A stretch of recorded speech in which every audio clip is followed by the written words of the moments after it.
Hello everybody, what is going on? It is Toxic Rage here, and I'm here with our first episode of PvP Tips and Tricks. Hooray! And I'm not with anyone today, but today we're going to be talking about, our first episode is going to cover, kind of distractions, I guess, or ways to get out of situations where you usually would die and being smarter about that. So these are going to consist of flint and steel practice, water bucket practice, cobweb practice, and fishing rod practice. Be right back.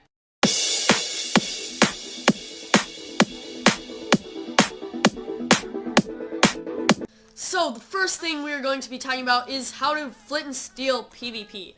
So this is just helpful if someone's running at you to use. If someone's chasing you, you can quickly place behind you and run. So basically how you do it is you want to hold your sword or whatever item. Just don't hold your flint and steel while they're running at you. Okay, because if you hold this, they're going to know that you're going to try and place it down, and they're going to be more cautious. Okay, they're not going to expect you to do this, or to run and then just place it, and then they'll be on fire, and you'll be able to just completely mess with them. So if they're running at you, they're not going to expect you to just quickly do that, and then start hitting them. They'll be on fire, they'll be confused. So you want to just quickly change like that, like within a split second. So it's just like that, boom, and you'll get them on fire. And another thing, when flint and stealing, you don't want to have too big of a gap, otherwise they can run through it or around it. So you want to do something made like that, because the odds of them sneaking through that are very slim, and even if that was, you could fist them into the fire, which is always helpful. So next thing with flint and stealing is if they're running at you from behind. It's always good to check your F5 perspective like that, and then you can just quickly go like that, and then they'll be on fire. You can strafe them, they won't be able to do anything about it.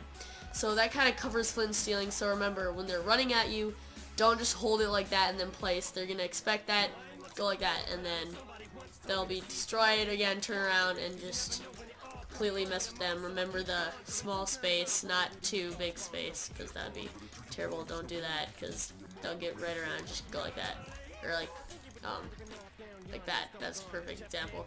So that covers flint and stealing. Now let's get on to the next topic.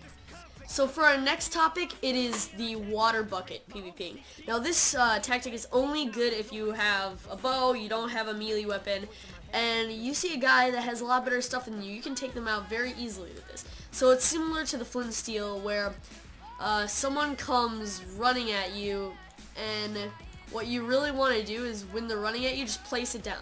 And that'll push them back, and they won't be able to do anything, and you'll be able to bow shot them again. So the water gets me kind of laggy, so I'm not going to really demonstrate with that.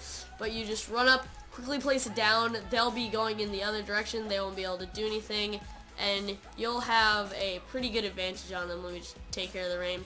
So yeah, if they're running at you, just place down the bucket of water and just pick them off like this, and they won't be able to do anything. So that's only a good tip if you have a bow and no melee.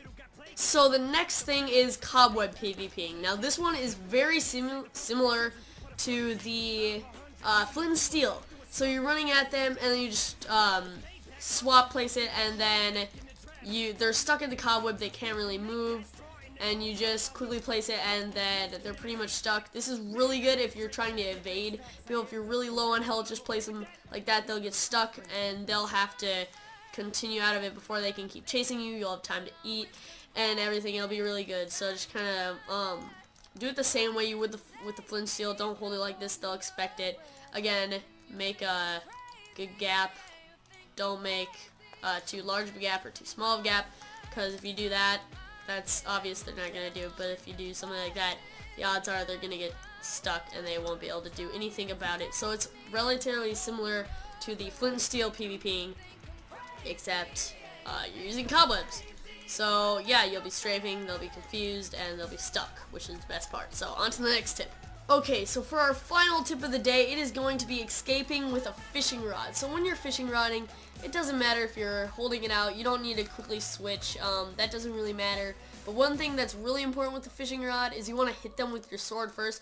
If you can see that they're following you, even if you're low on life, if you know you're not that low and you can take another hit, then just turn around, hit them back, so then they'll get a bit of knockback, and then you can just fishing rod them like that. And this is only good for keeping them away. You want to have another video that teaches how to fishing rod.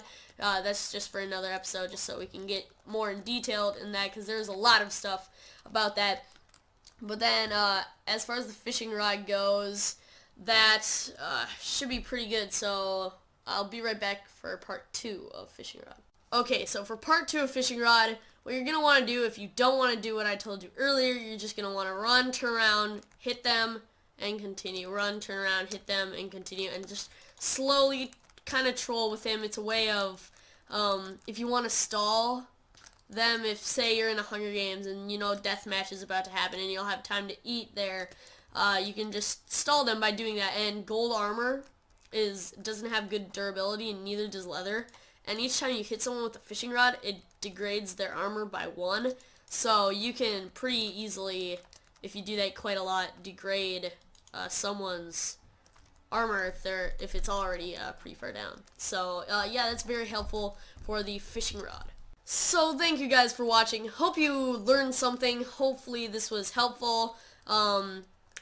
Fire, or flint and steel, water bucket, cobweb, and fishing rods. Those are all great ways to make escapes. I will have more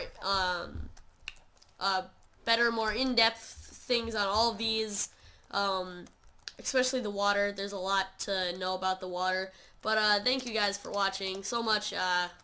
Hope you enjoy it. I will be posting these pretty frequently.